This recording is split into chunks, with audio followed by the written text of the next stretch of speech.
Hello all. இன்னைக்கு afternoon லஞ்சுக்கு கொஞ்சம் டிஃப்ரெண்ட்டாக மஷ்ரூம் பிரியாணி தான் செஞ்சுருந்தேன். பாஸ்மதி ரைஸ் ஒரு 1/2 கப் அளவுக்கு தான் இருந்துச்சு. ஸோ மீதி 1/2 கப் அளவுக்கு நார்மல் ரைஸ் சேர்த்து தான் பிரியாணி செஞ்சுருந்தேன். டேஸ்ட் ரொம்ப நல்லா இருந்துச்சு.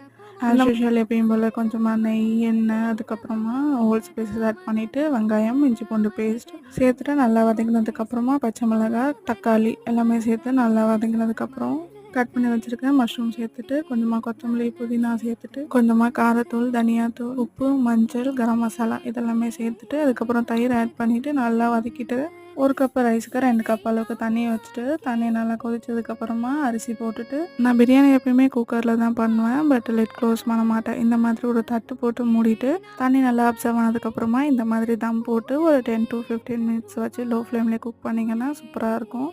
பிரியாணி ரெடி ஆகிறதுக்குள்ளே சூப்பராக ரைத்தாவும் ரெடி பண்ணி வச்சுட்டேன். நானும் அம்மாவும் செம்மையாக சாப்பிட்டோம். நீங்களும் ட்ரை பண்ணி பாருங்கள். பாய்.